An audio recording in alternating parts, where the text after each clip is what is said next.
పవిత్ర వాక్యం ద్వారా ఈ 11వ రోజు సాయంకాలం మాతో మాట్లాడండి. ఆచారబద్ధముగా కాక ఆత్మతోనూ భయభక్తులతోనూ విశ్వాసంతో నీ సన్నిధికి వచ్చి ఉన్నాము. నీవు పొందిన శ్రమలను జ్ఞాపకం చేసుకుంటూ మా స్థానములో మీరెందుకు అనుభవించారో మేము ధ్యానించుకుంటూ, మీరెంత గొప్ప దేవుడో మేము ధ్యానించుకుంటూ మా పాపములు ఒప్పుకుంటున్నాం తండ్రి. చూపులు, తలంపులు, మాటల, క్రియల ద్వారా మేము చేసిన ప్రతి పాపము, లోపల చేసిన పాపం, బయట చేసిన పాపం, ప్రతిదీ మేము ఒప్పుకుంటున్నాం, సరి చేసుకుంటున్నాం నాయన. మీకు స్తోత్రాలు నాయన. మీ రక్తంతో మమ్మల్ని కడగండి నాయన. ఇప్పుడు నీ పవిత్ర వాక్యము ద్వారా మాతో మాట్లాడండి. మమ్మల్ని ఎంత ప్రేమించావు, నువ్వెంత గొప్ప దేవుడువో నిన్ను పూర్తిగా తెలుసుకొనుటకు నీ వాక్యమును చదివి విని గ్రహించుకొని నా తండ్రి నీవు చెప్పినట్లు చేసే జీవితాలు మాకు కావాలి ప్రభా. నీ వలే మేము బ్రతకాలి. నీ ప్రబోధానికి మేము నాయనా తండ్రి విధేయులమై దాని ప్రకారం నీ ఆజ్ఞలు, నీ కట్టడలు, నీ విధులు అనుసరించి నడుచుకునే జీవితం మాకు దయచే. ఇప్పుడును మాతో మాట్లాడండి. ఈ రాత్రి నీ వాక్యము ద్వారా అది నాయనా తండ్రి ఎవరు వింటున్నా సరే, ఇక్కడ కూర్చుని వింటున్న మమ్మల్ని కూడా శరీర ఆత్మీయ 2 రకాల స్వస్థతలు మాకు దయచేయండి. నీ వాక్కును పంపి స్వస్థపరచండి. నీ రక్తము ద్వారా స్వస్థత, యేసు నామము ద్వారా స్వస్థత మాకు అనుగ్రహించమని యేసు నామముని మనవులు అడుగుచున్నాము తండ్రి, ఆమేన్. ప్రియులారా, ప్రభు దయను బట్టి మనం 10 దినాలుగా రోజు ప్రార్థన చేసుకుంటున్నాం, వాక్యాన్ని ధ్యానించుకుంటున్నాం. ఉపవాసం ఉండగలిగిన వారు ఉండండి. మీ యొక్క విశ్వాసం, దేవుడి పట్ల మీకున్న భక్తి భావముల మీదే జీవితం ఆధారపడి ఉంటుంది. మనం ఎవరినైనా ప్రేమిస్తే మనం ఎంత ఎక్కువ ప్రేమిస్తాం వాళ్ళ కొరకు ఎంతైనా ఖర్చు పెట్టేస్తాం. మనం తక్కువగా ప్రేమించిన వాళ్ళకి తక్కువే ఖర్చు పెడతాం. మన ఇంటికి వచ్చిన వాళ్ళకి మనం కొంచెం పెట్టి పంపేసిన వాళ్ళు ఉంటారు, బోల్డ్ అని పెట్టి పంపించేవాళ్ళు ఉంటారు, అవసరమైతే బంగారం కూడా పెట్టి పంపించేవాళ్ళు ఉంటారు. మరి దేవుడు ఇంత చేస్తే మనం మన ప్రాణాన్ని ఆయనకి ఇవ్వగలగాలి. అది నిజమైనటువంటి ప్రేమ. కాబట్టి బైబిల్ ఏం చెప్తుందంటే, దేవుడి మాటలన్నీ ఎందుకు చెప్తున్నాడు? ఇవి చెప్తే ప్రభు నువ్వు ఇలా చేసావు అని ప్రార్థన చేయడం కాదు. నువ్వు ఇలా చేసావు, మేము కూడా అలా చేయటానికి సాయం చేయండి. సహోదరులారా, సహోదరులారా, దేవుని బిడ్డలారా, యేసయ్య ఇలా చేశాడు, మనల్ని చేయమని చెప్పాడు, నేను చేస్తున్నాను, మీరు కూడా చెయ్యండి అని చెప్పాలి. అది సువార్త అంటే. అంతే తప్ప దానికి మించి మనం ఏం చెప్పవలసిన పని లేదు. మీరు విస్తరించి ప్రార్థిస్తే మీ మనం వినపడదు, మీరు విస్తరించి మాట్లాడితే వ్యర్థమైనది ఉంటుంది అని దేవుడు ఎందుకు చెప్పలేదు? కాబట్టి మనము దేవుని గురించి పూర్తిగా తెలుసుకోవాలంటే, క్రైస్తవత్వం అంటే, భక్తి అంటే పూర్తిగా మనం తెలుసుకోవాలి అంటే, ఈ భక్తి ద్వారా మనం ఆశీర్వదించబడాలి అంటే మనం యేసయ్య గురించి తెలుసుకోవాలి, ఎంతైనా తెలుసుకోవాలి. అది మనం పరిశుద్ధ గ్రంథం ద్వారా తెలుసుకోవాలి. ఇది చదువుతున్నప్పుడు మనకు అర్థం కాకపోతే ప్రార్థన చేస్తే ఆయనే ఆత్మరూపంలో మన దగ్గరకు వచ్చి ప్రత్యక్షమై మనకు జవాబిస్తాడు. మనం సరి అయిన ప్రార్థన చేస్తే సమయోచితమైనటువంటి సహాయము కొరకు కృపాసనము యొద్దకు రండి అని ఉంది బైబిల్లో. అంటే కరెక్ట్ అయిన టైంలో మనకు సహాయం చేయాలి. తప్పుడు ఎందుకు? కరెక్ట్గా మనం ఎప్పుడైతే బాధలు ఉన్నామో అప్పుడు ఆదరణ కావాలి, ఎప్పుడు డబ్బులు లేవో అప్పుడు డబ్బులు కావాలి, ఎప్పుడు ఎవరు సహాయం లేదో అప్పుడే సహాయం కావాలి. అది నువ్వు కోరుకుంటున్నావు. దేవునికి మొదటి స్థానం ఇచ్చేవాళ్ళు లేరండి ఈ రోజుల్లో. అందుకే దేవుడు అన్నాడు, ఆయన నీతి రాజ్యాన్ని మొదట వెతుకు, నాకు మొదటి స్థానం ఇమ్మంటే ఎవరు శనివారం లేదు, ఆదివారం లేదు, ఏ రోజు లేదు, దేవునికి మొదట స్థానం ఇవ్వలేకపోతున్నాం మనం. నాకు దేవుడు తర్వాతే అన్నీ అని చెప్పలేకపోతున్నాం. అందుకనే ప్రార్థనలకు వెనకబడిపోతున్నారు. ఇక్కడ ఈరోజు 26వ అధ్యాయం మత్తయి సువార్తలోనికి వచ్చినప్పుడు ప్రాముఖ్యమైన కొన్ని విషయాలు మనం ఇక్కడ చూస్తాం ప్రియులారా. నిన్న మరి 25వ అధ్యాయంలో క్రైస్తవులను గూర్చి, దొంగ క్రైస్తవులను గూర్చి, మేకలను గూర్చి, గొర్రెలను గూర్చి విన్నాం. మనం పరలోకం వెళ్ళేవాళ్ళ గురించి, నరకానికి వెళ్ళేవాళ్ళ గురించి విన్నాం. ఎవరు గొర్రెలో ఎవరు మేకలో విన్నాం. ఇప్పుడు మనం ఈ యొక్క అధ్యాయంలో 26వ అధ్యాయంలో క్రీస్తు సిలువకు సమీపిస్తున్న సమయంలో, ఇది చాలా ప్రాముఖ్యమైన గ్రంథం ఇది. ఈ అధ్యాయం ఏంటంటే, ప్రభువు ఇక్కడ ఒక అద్భుతమైనటువంటి కార్యం చేశాడు. అదే ప్రభు బల్ల, ప్రభురాత్రి భోజనం. ఈ బల్ల ఇవ్వడానికి ముందు మరి ఐదో వచనం దగ్గర నుండి మనము 17వ వచనం దాకా చూస్తే మధ్యలో 6 నుండి 13 వచనాలు చూస్తే మార్తా మరియ అనే ఇద్దరు సిస్టర్స్ ఉన్నారు. ఈ మరియ అత్తరు పట్టుకొచ్చి సేరున్నర అత్తరు అట్టుకొచ్చి యేసు ప్రభు తల మీద పోసి ఆయన పాదాలను కడిగిందండి. మరి చాలా ఖరీదైనటువంటిదని బైబిల్లో రాయబడి ఉన్నది. మరియకి దేవుడు అంటే ఎంతో ఇష్టం. ఎంత ఇష్టం అంటే మరియకి ఎప్పుడు దేవుడు మాట్లాడితే ఆ మాటలు విని నమ్మేది. ఆయన మాటలంటే ఇష్టం. అందుకే దేవుడు అన్నాడు, మరియా నువ్వు ఉత్తమమైన దానిని ఎన్నుకున్నావు. ఉత్తమమైనదంటే అర్థం ఏంటంటే ఇప్పుడు ప్రార్థన ఉంటే ఆ ప్రార్థన మందిరంలో కొంతసేపైనా కూర్చునేవాళ్ళు ఉత్తమ స్త్రీలు. మరి మన సంఘస్థులు ఉత్తమ స్త్రీలేనా? అవసరమైనప్పుడు ప్రార్థనకు వచ్చి మానేసేవాళ్ళు ఉత్తమమైన వాళ్ళేనా? మార్త అనేక పనులన్నీ చేసేస్తుంది, కానీ మరియ ఉత్తమమైనది ఎన్నుకున్నదే. అది నా పాదాల దగ్గర కూర్చుందని చెప్పాడు దేవుడు. ఆమె నా పాదాల దగ్గర కూర్చుంది. మరి ప్రభు పాదాల దగ్గర కూర్చునే వాళ్ళే ఉత్తమమైన వాళ్ళు. అది ఇక్కడ ఈ మాటలో మనకు తెలుస్తుంది. ప్రభు పాదాల దగ్గర కూర్చుంటే మనకు త్యాగం వస్తుంది. ప్రభు మీద ఎంత ప్రేమ వస్తుందంటే ఆయన పాదాల మీద పడి ముద్దు పెట్టుకునే స్థితి వస్తుంది. అక్కడ చాలామంది అడ్డం పెట్టడానికి చూశారు. యోధా వచ్చి అంటాడో, ఎందుకు ఎత్తరో, వేస్ట్ చేస్తున్నావు, పేదలకు వచ్చి కదా డబ్బు అమ్మానంటే, నువ్వు మాట్లాడు కూరుకోవయ్యా, నా భూస్థాపన నిమిత్తం నన్ను ప్రేమించింది నా కోసం ఇంతవరకు మీరు ఎవ్వరూ ఏది చేయలేదు. భయపడ్డారో లేక నేను అడగలేదనో, అడగకపోతే చేయరా? అడగక యేసయ్య ఎలాంటి వాడు, అడగకుండా మన అక్కర్లు తీర్చే దేవుడు. అడగకుండానే ఆయనకి సహాయం చేసింది మరియ. ఇది అద్భుతం. నాకు దశమభాగం ఇవ్వండి, మీరు ప్రార్థనకు రండి, ఉపవాస ప్రార్థన రండి, నా సన్నిధిలో సమయం గడపండి, మీ పాపాలు ఒప్పుకోండి, క్షమాపణ అడగండి అని ఇలాగా దేవుడు చెప్పాక చేసేవాళ్ళు వేరు.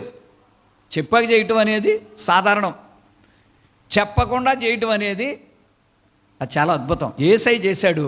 యేసయ్యలో ఉన్న ఒక ఆ అద్భుత గుణం మరియలో చూస్తున్నాం మనం.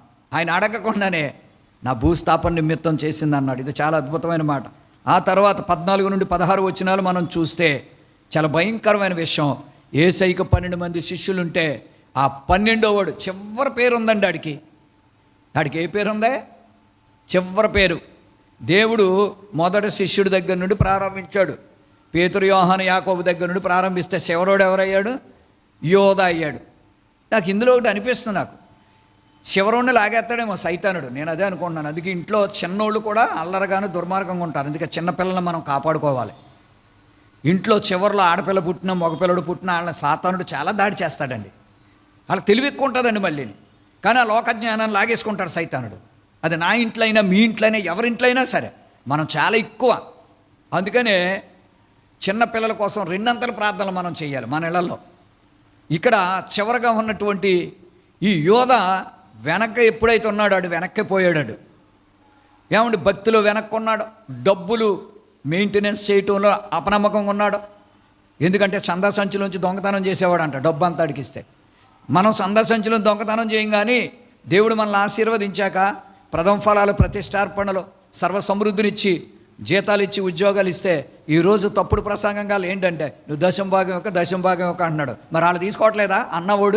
అన్న సేవకుడు సొంత డబ్బుతోనే సేవ చేసేస్తున్నాడా? ఇప్పుడు ప్రసంగాలు చేస్తున్నారు కదా, దశం భాగం ఇవ్వమని లేదు, ఇవ్వక్కర్లేదు అంటున్నారు. మరి ఏం డబ్బు ఇస్తే తీసుకుంటున్నారు వీళ్ళు? ఎవరిచ్చినా అదే కదా ఇచ్చేది. లేకపోతే వాళ్ళు తింట మానేసిస్తారా ఎవరైనా? వాడు ఎవరికి ఎంత డబ్బు ఉందో, ఎన్ని దీవెనలు వచ్చాయో, ఎంత జీతం వచ్చిందో, పొలం అమ్మాడో, ఇల్లు అమ్మాడో, అందులో దశం భాగం తీస్తాడు. 10 లక్షలు వస్తే 1,00,000 తీసి సేవకుడి దగ్గరికి వెళ్ళి ఇస్తే తీసుకుని దీవించేసి ఇతర సేవకులేమో నువ్వు దశం భాగం అడక్కంటారా? అందుకనే ప్రభు అన్నాడు రోమాపత్రికలో, ఇతరులకు బోధించే నీకు బోధ చేసుకో. పాత నిబంధన కొట్టేయటానికి రాలేదు, కొత్త నిబంధన కొట్టేయటానికి రాలేదు. అపోస్తలుడైన పౌలు మీరు ఆశీర్వదించబడిన కొలది మీరు బోధ వింటున్నారు కదా, మీకు బోధ చేస్తున్నాను కదా, నేను నా సువార్త వింటున్నారు కాబట్టి మీరు నాకు ఏదైనా సహాయం చేస్తే, మీరు ఉచితంగా కాదా వింటాం సువార్త, మీరు సువార్త విన్నారు, మీకు బోధించు వాడికి ఏదైనా ఇమ్మని యేసయ్య చెప్పాడు. నూర్చేడు ఎద్దు మూతికి చిక్క పెట్టకూడదు అన్నాడు కదా. మరి నేను నూరుస్తున్నాను కదా. అలాగే రెండోది పనివాడు జీతమునకు పాత్రుడు అన్నారు కదా బైబిల్లో యేసయ్య. నేను పని చేస్తున్నాను, మీకు తోచినంత ఇవ్వండి అన్నాడు. నాకు ఇంత జీతం ఇవ్వండి, మీరు గుడికి వస్తున్నారు కాబట్టి అని అనలేదు. ఎందుకు అడిగాడో తెలుసా మీకు ఆ విషయం? ఆయన కోసం కాదు, ఆయన కోసం ఒక పైసా ముట్టుకోలేదు. ఆయన అక్కయ వాళ్ళు కూడా సహాయం చేశారు. యెరూషలేములో ఉన్నటువంటి బేదలైన విశ్వాసుల కొరకని రాశాడు. ఎవరి కోసం అంట? బేదలో, పేద విశ్వాసులు, బేదలైన పరిశుద్ధులని రాశాడు. ఆ మాట చాలా బాగుంటుంది. ఎవరంటాళ్ళో? పరిశుద్ధులే, భక్తిపరులే, కానీ పేదోళ్ళు.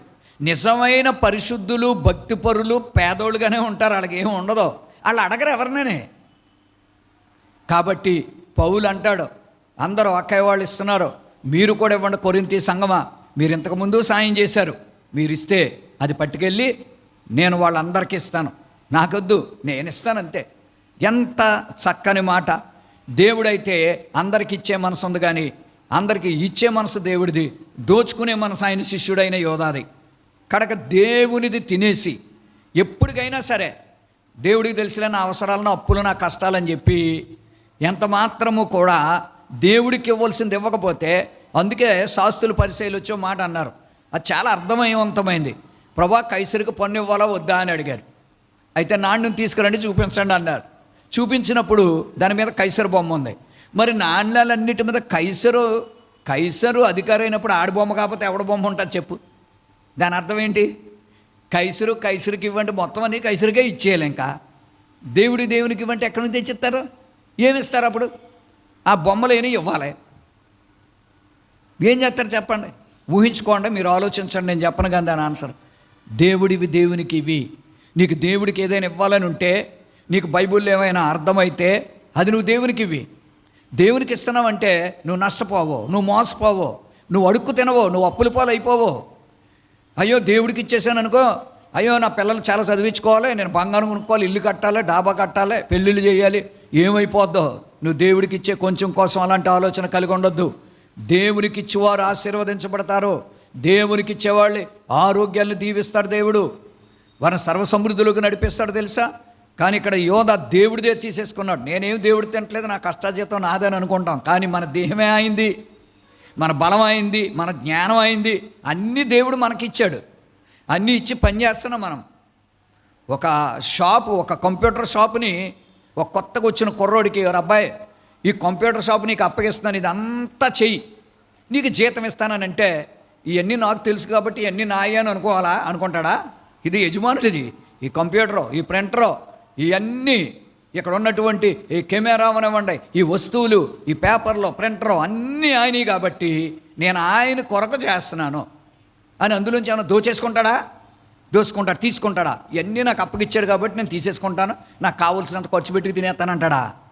ఆయనకి తెలుసులే నేను ఇక్కడ ఇంత కష్టపడుతున్నానని, నేను డ్రింకులు తాగాలి, నాకు ఆకలిస్తుంది, వెళ్ళి బిర్యానీ తినేయాలి, ఇందులోంచి తీసుకు తినేద్దామని అనుకుంటాడండి? అనుకోవడం. మరి మనం ఏం చేస్తున్నాం?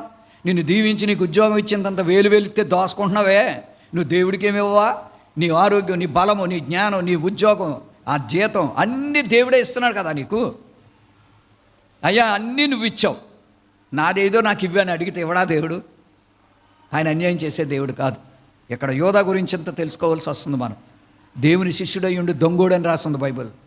దేవుని శిష్యుడు, సేవ చేస్తున్నవాడు, దేవుని కొరకు పిలవబడినవాడు, దేవుని సేవలో ఉన్నవాడు దొంగోడు, మోసగాడు. ఇంకో గుణం ఏముంది వాళ్ళలోని? భక్తిహీనులతోనూ దేవుడి మీద తిరుగుబాటు చేసేవాళ్ళతో స్నేహం చేస్తున్నాడు. దేవుణ్ణి దుఃఖపెట్టేవాళ్ళు, దేవునితో తిరుగుబాటు చేసేవాళ్ళతో స్నేహం చేయొచ్చా? అంటే విశ్వాసి, భక్తిపరుడు చేయొచ్చా? మారు మనసు పొందినోడు తిరగొచ్చా? రక్షణ పొందినోడు, భక్తి లేనోడు కూడా తిరగొచ్చా? వాళ్ళు కూడా తినటం, తాగటం, సినిమాలకి వెళ్ళటం, రోడ్లు అమ్మడి తిరగటం, లేకపోతే పార్కులకి, బజార్లు అమ్మడి తిరగటం, పరిశుద్ధ దినాలు పోగొట్టుకొని, ఉపవాస ప్రార్థనలు పోగొట్టుకొని, క్రైస్తవ సంఘముగా కూడి ఏకీపించి ప్రార్థిస్తుంటే, అరే 10 మంది అక్కడ కూడి ప్రార్థిస్తున్నారే, అది మా క్షేమం కోసం కాదా? మా దేశం క్షేమం కోసం కాదా? ఇలాంటి ప్రార్థన చేస్తే మేము అందరం బాగుంటాం కదా అనుకుంటాం. మానేసి వాళ్ళు చేస్తారులే, తర్వాత వెళ్దాంలే, ఇయ్యాలేంటి, రేపు ఉండదా ప్రార్థన? ఈ ఆదివారం కాటు వచ్చే ఆదివారం ఉండదా? ఈ శనివారం కాదు వచ్చే శనివారం ఉండదా అని సైతానుడు నీ మైండ్లో పెట్టి నీ హృదయాన్ని చెడగొడుతున్నాడు. పరలోకానికి దూరం అయిపోతున్నారు దేవుని బిడ్డలారా. మీరు దేవునికి దూరం అయిపోయి దేవుడు నాతో ఉన్నాడు అనుకుంటున్నారు. మర్చిపోవద్దు, 13వ అధ్యాయం నుండి 16వ అధ్యాయం వరకు న్యాయాధిపతులు సంసోనుకు ఏమనుకున్నాడు తెలుసా? దేవుడు నాతోనే ఉన్నాడు అనుకున్నాడు. ఉన్నాడా దేవుడు? ఉన్నాడని ఉందా బైబిల్లో? అక్కడ ఏమైనా అర్థమవుతుందా మీకు? నాతో ఉన్నాడు దేవుడు, నాకు ఇంత భక్తి ఉందని, నాకు అంత శక్తి ఉంది అనుకున్నాడు. ఫిలిస్తీన్లు వచ్చారు, కళ్ళు పీకేశారు, గాను గీడ్చాడు, చచ్చిపోయాడు. ఎప్పుడు కూడా నేను విరజిమ్ముదును, నన్ను దేవుడు విడిచిపెట్టలేదంటే బైబిల్లో ఏముందో, దేవుడు అతనిని విడిచిపోయేనని అతనికి తెలియదు. దేవుడు మనల్ని ఎప్పుడు వదిలేస్తాడో మనకు తెలియదు. అందుకే మెలకువకుండా ప్రార్థన చేయాలి. దేవుడు మనల్ని వదిలేస్తే ఆత్మలో చచ్చిపోతాం. అయ్యా ఏది లేకపోయినా పర్లేదు, యోబేమన్నాడు, ఏం పోయినా పర్లేదు, నువ్వు మాత్రం నాకు ఉండాలి. దావీదు ఏమంటాడు తెలుసా? ఈ లోకములో నీవు నాకుండగా నాకేది అక్కర్లేదు. ఈ లోకములో నీవు నాకుండగా నాకేది అక్కర్లేదు, నువ్వు ఉంటే చాలు ప్రభా. మనం పాడతాం కదా పాట, నువ్వు ఉంటే నాకు చాలు యేసయ్య. కాబట్టి ప్రియులారా, ఇది అద్భుతమైనటువంటి మాట. ఆ తర్వాత యోధ మీకు అందరికీ తెలుసు, ఎప్పటికైనా 2 రకాల మరణాలు వస్తాయి దేవుని డబ్బు దోచుకునే వాళ్ళకి. దేవునికి ఇవ్వాల్సిన కానుక ఇవ్వకపోతే, ఒకటే శరీర సంబంధమైన మరణం, రెండో ఆత్మ సంబంధమైన మరణం. శరీర సంబంధమైన మరణం అందరికీ వస్తుంది, కానీ ఇది అకస్మాత్తుగా వస్తుంది. ఆయుష్ తగ్గిపోద్ది. దేవుని డబ్బు దొంగిలించే వాళ్ళ ఆయుష్ తగ్గిపోద్ది. ఈ యోధ యవ్వన వయసులోనే ఊరు పెట్టుకుని చచ్చిపోయాడు. ఎవరు చంపలేదు.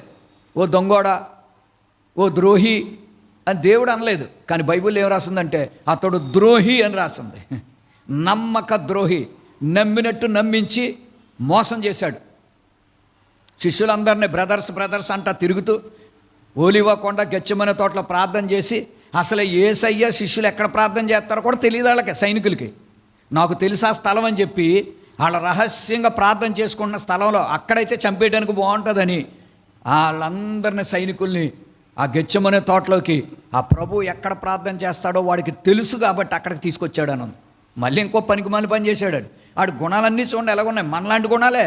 ఈరోజు క్రైస్తవత్వం మందిరంలో మారామని చెప్తున్న వాడు గుణాలన్నీ ఇస్కరియోతు యోధాలో ఉన్నాయి. ఆడికి లాంటి భక్తే మందే. దేవుడిని పిలిచాడు. నేనో శిష్యుడినే, నేను భక్తిపరునే, నేను దెయ్యాలు ఎలగొడుతున్నాను, నేను స్వస్థపరుస్తున్నాను, ప్రభుతో ఉన్నాను, నేను మాటలా అని వాగాడు.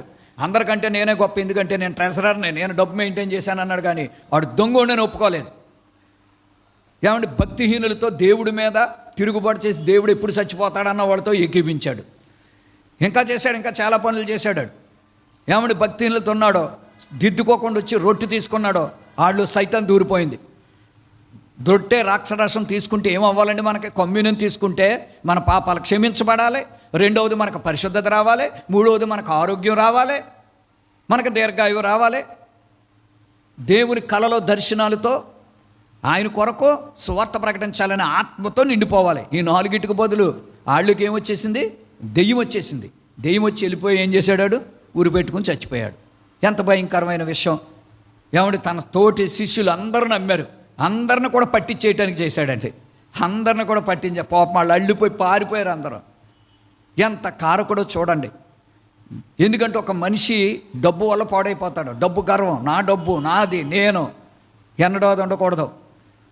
ఇక్కడ మనం చూస్తే అప్పుడు యేసుక్రీస్తు ప్రభువారు, ఈ అధ్యాయము ముగించేసుకుందాం, ఈ అధ్యాయంతోనే నేను ముగిస్తాను. 20వ వచనంలోనికి మనం వెళ్ళినట్లయితే 12 మంది శిష్యులతో కూడా, అప్పటికి ఇంకా యోధ ఉన్నాడు. ఈ యోధ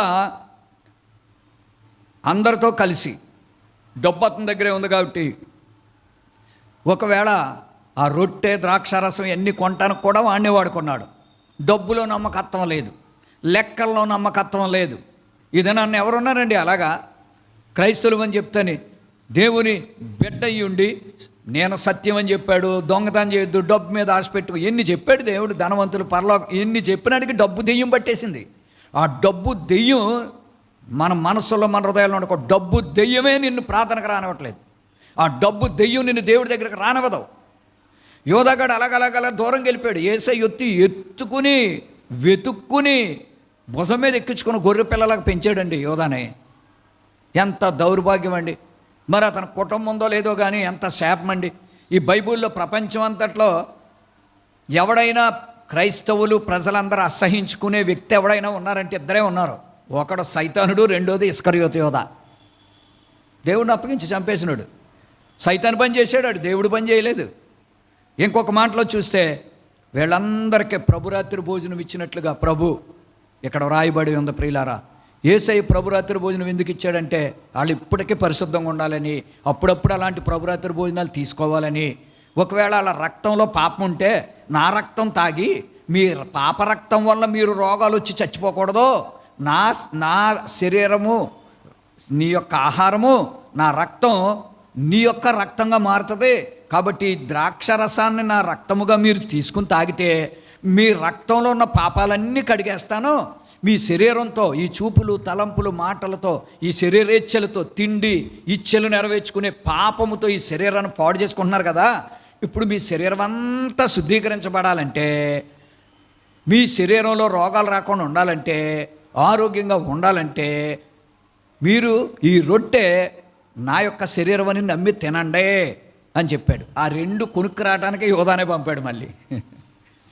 కాబట్టి దేవుడు ప్రభురాత్రి భోజనం ఇవ్వటం అంత గొప్పదే, అది చాలా ప్రాముఖ్యం. అందుకు చాలా సిద్ధపాటు కావాలి. అందుకన్నాడు, మీరు విమర్శించుకుంటే మీకు దీవెన, తెలియక తిన్నారా మీకు రోగాలు, తెగుళ్ళు, మరణాలు వచ్చేస్తాయన్నాడు. ఎంత బాగా రాసిందో, ఎంత కరెక్ట్గా రాసిందో. అందుకనే మనం ఆత్మతో సిద్ధపాటు లేనప్పుడు కమ్యూనియన్ తీసుకోకూడదు. వాళ్ళని మెచ్చుకుంటాడు దేవుడు. కమ్యూనియన్ తీసుకుంటేనే పరలోకం వెళతావు, బాప్తిసం తీసుకుంటేనే పరలోకం వెళతామని పర్టికులర్గా నువ్వెక్కడ చూడవు, ఆప్షనల్ ఉంటుంది. తీసుకోవాలి, తీసుకున్నాక వెళ్తారు. తీసుకోపోయినా సిలువ మీద దొంగ బాప్తిసం తీసుకోలేదే, సిలువ మీద దొంగకు ప్రభురాత్రి భోజనం ఎవరు ఇవ్వలేదే. ఇలాంటివి చాలా మనం చూస్తాం. కాబట్టి వాక్యాన్ని కలిపి చెరిపేవాళ్ళు ఎక్కువైపోయారు ఈ రోజుల్లో. మనం అలాంటి వారంగా ఉండకూడదు ప్రియులారా. దేవుని వాక్యంలో ఏం చూస్తున్నామంటే, ఈ ప్రభు బల్ల యొద్దకు వచ్చి ప్రభురాత్రి భోజనం తీసుకున్నాక వాళ్ళు చేసిన ఒక అద్భుతమైన విషయం ఏంటంటే, ఒలీవ కొండకే ఆ రోజైతే 26 అధ్యాయం చూసేది, గత్సెమనే తోటకి వెళ్ళిపోయి ప్రార్థన చేయటం మొదలుపెట్టారు. ప్రభురాత్రి భోజనం తీసుకున్న వాళ్ళు ప్రార్థన పరులుగా మారాలి. 1, 2 ప్రభు బల్లలో పాలు పంచుకున్న వాళ్ళు, నా ఇష్టం ఇక నేను చేయకూడదు, దేవుని చిత్తమే చేయాలి. 39వ వచనం, సాధ్యమైతే ఈ గిన్నె నా యొద్ద నుండి తొలగించి నా ఇష్ట ప్రకారము కాదు నీ చిత్త ప్రకారమే అని ప్రార్థించెను. ఆ 39వ వచనం నుండి ఒకటే పోరాటం యేసయ్య. 42వ వచనం దాకా అదే ప్రార్థన చేస్తున్నాడో. పేతురు, మీరు కూడా నాకు ఇలా ప్రార్థన చేయండి. పేతురు శిష్యులకి చెప్తున్నాడు, మీరు నాకు ఇలా చేయండి అంటే వాళ్ళేమో వేరే ప్రార్థన చేసుకుంటున్నారు. ఇలా చెయ్యండి అని మత్తాయి 6లో నేర్పాడు యేసయ్య. రూపాంతరపు కొండ మీద నేర్పాడు. ఎక్కడ పడితే అక్కడ ప్రార్థన ఎలా చేయాలో నేర్పాడు. ఇన్ని ప్రార్థనలు నేర్పుతుంటే నేర్చుకోకుండా సొంత ప్రార్థన చేస్తే ఏం ప్రయోజనం? సైతానుడు సంకలు కొట్టుకుంటాడు. మనం చేసే 1-2 గంటల ప్రార్థన వృధా అయిపోతుంది కదా. వేస్ట్ ఎందుకు చేసుకోవాలండి? నీ ప్రార్థన టైము, నీ ఉపవాస టైము ఎందుకు వేస్ట్ చేసుకోవాలి? ఎంత భక్తి కట్టుకుని అది వృధా అయిపోతే ఏమో అంట చెప్పండి. డబ్బు ఖర్చు పెట్టి కొండడు బిర్యానీ వండుకొని పట్టుకెళ్ళి రోడ్డు మీద పారబోసామనుకు దానివల్ల ఉపయోగం ఏముంది? మన భక్తి ఎలాగుంది? 42వ వచనంలో దేవుడు చెప్తున్నాడు, యేసయ్య నా చిత్తము కాదు, నా ఇష్టము కాదు, నీ చిత్తమే, నీ ఇష్టమే. 39లో నా ఇష్టం కాదు నీ చిత్తమే. 42వ వచనంలో నీ చిత్తమే, నా ఇష్టం కాదు. చూసారండి, నా ఇష్టం కాదు నీ ఇష్టమే, నా చిత్తం కాదు నీ చిత్తమే. ఇందులో గొప్ప అద్భుతమైనటువంటి మాట.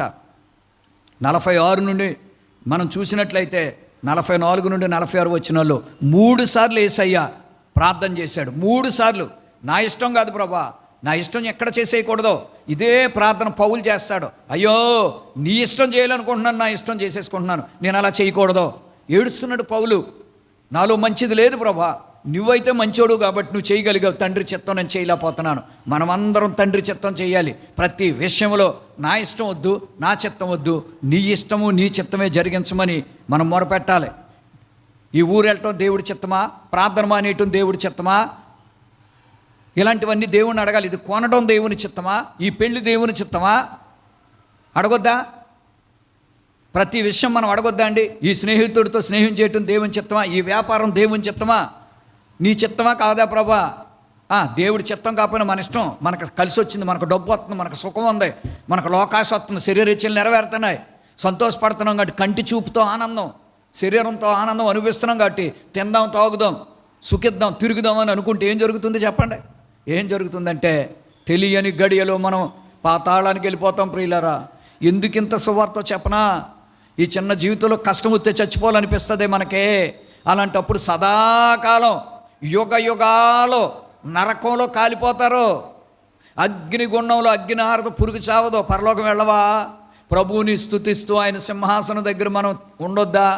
ఆయన పాదాలను దర్శించుకుంటూ ఆయన వెలుగులో, ఆయన మహిమలో ఇలాంటి కష్టాలన్నిటి నుండి విడుదల పొందొద్దా మనం? ఇదంతా జనాలు డ్రామా, తమాషా, కథ అనుకుంటున్నారు.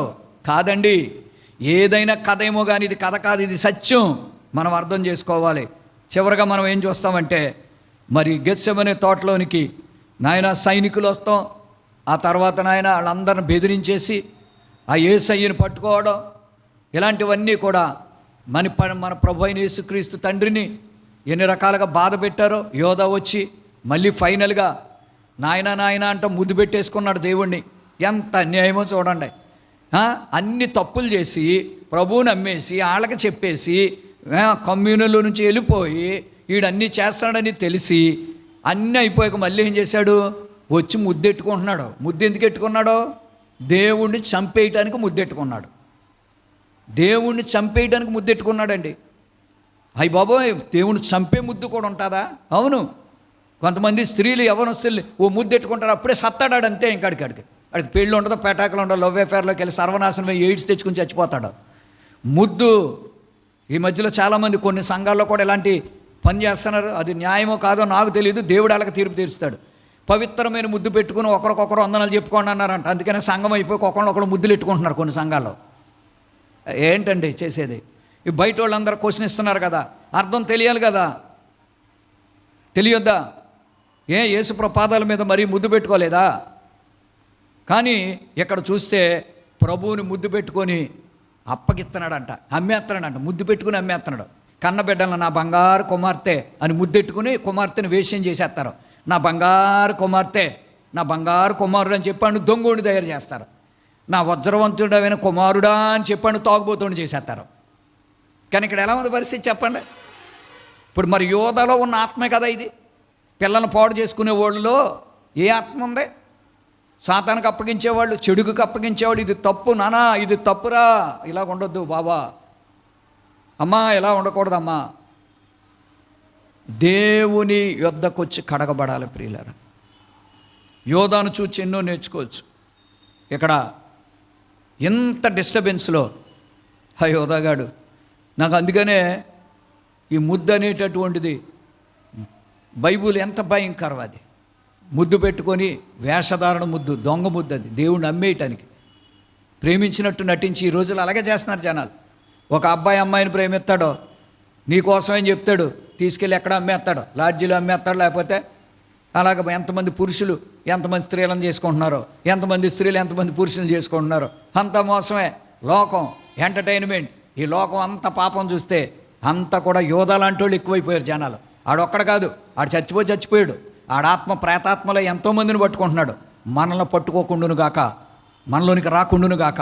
చివరగా 67 నుండి 69 నుండి 75 వచనాల వరకు మనం చూసినట్లయితే ఈ అధ్యాయంలో పేతురు విషయమై ఒక్క మాట చూసి మనం ముగించుకుంటాం. ఏంటంటే మాట, ఈ ఇంత భక్తి కట్టుకుని, ఇంత ప్రార్థనాపరుడై, ఇంత దర్శన ప్రత్యక్షతలు చూసినటువంటి పేతురు చాలా 2 తప్పులు చేయటం జరిగిందండి. ఏంటంటే మొట్టమొదటిదే, ఆ గెత్సెమనే తోటలో ఆ సైనికుడి యొక్క చెవిని తెగనరికాడు. పాత గుణం వచ్చిందనమాట. ఆ కత్తెట్టుకుని ఇంకొకరిని చంపేయాలి, ఇంకొకటి నాశనం అయిపోవాలి, ఇంకొకటి పాడైపోవాలనే మనసు ఉంటుంది చూసావా, అది కత్తి పట్టుకుని చేసే మనసు. అంతకుముందు చేపలు కోసుకునేవాడు కదా, మనసు ఉండిపోయింది. అక్కడికే కూడా పెట్టుకున్నట్టు ఆడి కత్తే, ఆయనది కూడా కాదు. ఆయన దగ్గర ఏమీ లేదు. పేతురు దగ్గర కత్తి పెట్టి ఏం చేశాడు? ఆడి చెవికి తగ్గోసేశాడు. మనం ఎవరిని కూడా మన పాత స్వభావము మరలా కనబడనివ్వకూడదు. పాత అబద్ధాలు, పాత గర్వం, పాత లోకం. ఇంతకుముందు సినిమాలు చూసావు, ఇంతకుముందు సీరియల్ చూసావు, ఇంతకుముందు మొబైల్లో అశుద్ధమైనవి చూసావు. పులి స్టాప్ పెట్టొద్దా? అందుకనే ఆచితూచి మారగలిగితేనే బాప్తీసం తీసుకుని అప్పుడు భక్తిలోకి దిగాలి, బల్ల యొద్దకు రావాలి. బాప్తీసం పొందాను బల్ల యొద్దకు వస్తాను అనుకుంటే తీసుకున్నారని కూడా వెంటనే రోగాలు వచ్చేస్తాయి, అందుకే యాక్సిడెంట్లు అయిపోతాయి, జబ్బులు వచ్చేస్తాయి. ఆశపాషిగా తీసుకుంటే నిజంగా మారు మనసు పొంది బాప్టిజం తీసుకోవాలి కమ్యూనియన్. లేకపోతే తీసుకుంటే ఆ వారంలో నెలలో రోగాలు వస్తాయని ఇందులో రాస్తుంది, నా మాట కాదండి. చూడండి, కొరింథీలో రాస్తుంది. కాబట్టి ప్రియులరా, అంత భక్తి కట్టుకున్న పేతురు అబద్ధం ఆడేశాడు. పాత స్వభావం వచ్చింది. ఈ మాటతో ముగిస్తున్నాను. ఏంటంటే, ఈ రోజుల్లో మనం ఎంత భక్తి కట్టినా సేవకుడి దగ్గర నుండి విశ్వాసం వరకు, చిన్నపిల్లోడి దగ్గర నుండి అనుభవం కలిగిన పెద్దవాడు వరకు అబద్ధాలు మాట్లాడేస్తున్నారండి. అబద్ధాలే కదండి మన నోరు తెరిస్తేనే. అబద్ధానికి జనకుడు సాతానండి. సాతాను పిల్లలైతేనే అబద్ధాలు ఆడతారండి. యేసయ్య పిల్లలు అబద్ధాన్ని అసహించుకుంటారండి. మాట తప్పకూడదండి. నేను పరీక్షించుకుంటున్నాను, అయ్యా నేను నీ బిడ్డనా సాతాను బిడ్డనా? మాటను మడతేసి అబద్ధాలు మాట్లాడకుండా అబద్ధం మీద మాకు జయము దయచేయండి. అబద్ధానికి ఎంత బలమో చూసారా? అంత పరిశుద్ధుడైన భక్తి పరుణ్ణే పడగొట్టేసింది పేతుర్ని అబద్ధం. అననీయ సప్యరాలు అబద్ధం ఆడితే చచ్చిపోయారు. ఇంకా చెప్పాలంటే పేతురికి ఇంకా కృప దొరికింది. కాబట్టి అద్భుతం ఏంటంటే, పేతురు ప్రార్థన చేసి జయించాడు. 3 సార్లు అబద్ధం ఆడాడు, ఒక్కసారి కాదు, 3 సార్లు పశ్చాత్తాపడ్డాడు. 3 సార్లు అబద్ధం ఆడాడు, 3 సార్లు పశ్చాత్తాపడ్డాడు. తప్పు చేసిన ప్రతిసారి పశ్చాత్తాపడాలి మనం. పశ్చాత్తాపడి తప్పు అయిపోయింది ప్రభు అని ఏడిస్తే అతని పశ్చాత్తాపం ఎక్కడ తీసుకెళ్ళిపోయిందంటే, దేవుడు అతను క్షమించడమే కాదు, అతడు పశ్చాత్తాపడకపోతే నరకానికి పోదుడేమో. దేవుడు అతను క్షమించటం, రెండోది ఏంటి చెప్పనా, పరలోకం వెళ్తానా వెళ్ళనా, ఒకవేళ వెళ్ళనేమో అని ఏడ్చి పశ్చాత్తాపడినందుకు దేవుడు అతనికి ఇచ్చిన రివార్డ్ ఏంటి తెలుసా? పరలోకం తాళపు చెవులు నీకు ఇచ్చేస్తున్నాను అన్నాడు. అన్ని తప్పులు చేసినా, అంత బలహీనుడైపోయినా, ఏడ్చిన ఏడుపుకి కన్నీటికి హృదయాన్ని కడుక్కున్న విధానానికే పరలోక తాళపు చెవులే దేవుడిచ్చాడు. ప్రియులరా, ఎవరమో పర్ఫెక్ట్ కాదు, ఎవరం ప్రార్థన పరులం కాదు, మనలో పాత స్వభావం వస్తుంది. మనం మనుషులం కాబట్టి మనం వాక్యంతో నింపబడాలి, పరిశుద్ధాత్మతో నింపమని ఆయన అడగాలి. మూడవది, తప్పు చేసిన ప్రతిసారి ఒప్పేసుకుందాం, క్షమాపణ అడుగుదాం, సరి చేసుకుందాం. ఏ రోజుకి ఆ రోజు క్షమాపణ, సరి చేసుకోవటం, మరలా నీ ఆత్మతో నింపమంటాం. అప్పుడు మనకు పరలోక తాళపు చెవులు దొరుకుతాయి. దేవుడి వాక్యాన్ని దీవించును గాక. ప్రార్థన చేసుకుందాం. పరిశుద్ధుడు అయిన తండ్రి, ఈరోజు మేము ఎన్నో విషయాలు నేర్చుకున్నాం మా తండ్రి. దేవా, మరియా నిన్నెంత ప్రేమించిందో నీ పాదాల దగ్గర కూర్చుని, అయ్యా నీ తల మీద నుండి అత్తరు పోసింది అయ్యా, తన డబ్బంతా నీ కోసం ఖర్చు పెట్టింది. నిన్నెంత ప్రేమించిందో నా దేవా, ఎంత గొప్ప కార్యాలు నా తండ్రి. మరియ జీవితం ద్వారా మాకెంత సవాలకరమైన సాక్ష్యం నా తండ్రి. అలాగే మా ప్రభురాత్రి భోజనము ద్వారా మేమెన్ని నేర్చుకుంటున్నాం తండ్రి. నాయన ఇస్కరియోతు యోధా యొక్క శిష్యుడు అయ్యుండి, దేవుని బిడ్డ అయ్యుండి, దేవుని పిలువబడి సేవలో ఉన్నటువంటి వాడు అయ్యుండి, అతడు చేసిన ద్రోహం ఎంత కాకుండా తన మీదకు తానే శాపాన్ని, మరణాన్ని తెచ్చుకున్నాడు. మరి అతని ఆత్మ పరలోకి వెళ్ళిందో లేదో నాకైతే తెలియదు. నాయన, ఇక పేతురుని చూస్తాం, గొప్ప భక్తి కట్టుకొని అబద్ధమాడి పడిపోయినప్పటికీ దూరం అయిపోకుండా పశ్చాత్తాపడ్డాడు. ప్రభా, మేము యోధా వలె ఉండకూడదు, పేతురు లాంటి వెంటనే గ్రహించుకునే మనస్సు, మరియ వలె త్యాగముతో దేవునికి ఇచ్చే మనస్సు మాకు ఉండాలి. అట్టి వారముగా మమ్ములను దీవించు. ఈ వాక్యాలన్నీ రాసిందో అందుకే మాలాంటి వాళ్ళు కూడా అలాంటి వాళ్ళు మాలో ఉన్నారని, ఇప్పుడు బైబిల్లో మేము చదువుకున్న అధ్యాయంలో ఉన్న వాళ్ళందరూ కూడా మా సంఘాల్లో, మా కుటుంబాల్లో ఉన్నారని నువ్వు తెలియజేస్తున్నావు. అట్టి వారితో మేము ఎలా ఉండాలో, అంత స్నేహం ఉంటే అందరినీ కూడా శత్రువుకు అప్పగించేశాడు ఇస్కరియోతు యోధా. అందుకే మేము ఎవరితో స్నేహం చేయాలి? భక్తిహీనులు, ఆత్మ లేని, మారు మనసు లేనుడితో స్నేహం చేస్తే వాళ్ళు ఏదో ఒకనాడు ఒకప్పుడు సైతానికి అప్పగించేస్తారు మనల్ని. అప్పుడు మన జీవితాలు నాశనం అయిపోతాయి. భక్తిహీనులతో విజ్జోడుగా ఉండకూడదని వాక్యంలో ఉంది. జాగ్రత్తగా ఉందాం ప్రియులారా, తగ్గించుకుందాం, ప్రార్థన చేద్దాం, మన బిడ్డల కొరకు మొరపెడదాం. పరిశుద్ధుడు అయిన దేవా, నీ పవిత్రమైన వాక్యాన్ని బట్టి మీకు వందనాలు. నాలో మాలో ఈ వాక్యాన్ని ఫలింపచేయండి. వాక్యాన్ని గ్రహించి హృదయానికి అన్వయించుకుని దాని ప్రకారం మేము జీవించే కృపనివ్వండి. మేము అనుకుంటాం యేసయ్య చనిపోయాడు, వాళ్ళ చంపారు, వీళ్ళ చంపారని. నాయన, మా మధ్యలో కూడా అలాంటి వాళ్ళం చాలామంది ఉన్నాం ప్రభా.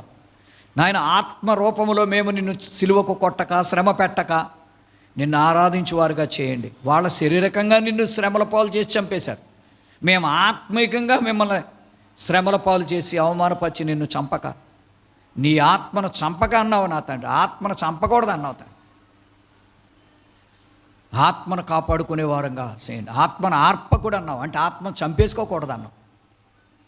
అందును బట్టి నిన్ను స్తుతించుకుంటూ మా ఆత్మలను కాపాడుకునే వారుగా చేయి. నీ దీవెనతో ఈ బిడ్డలను పంపించు. నీ దర్శన ప్రత్యక్షతలతో, ఆత్మతో ఈ రాత్రి వీరిని దీవించమని యేసునామమున అడుగుచున్నాం తండ్రి, ఆమేన్. మన తండ్రి అయిన యెహోవా దేవుని ప్రేమ, ప్రభు అయిన యేసుక్రీస్తు వరకు పరిశుద్ధాత్మని నిత్య సహవాసం ఇప్పుడు ఎల్లప్పుడు సదా మీకు తోడై ఉండునుగాక, ఆమేన్.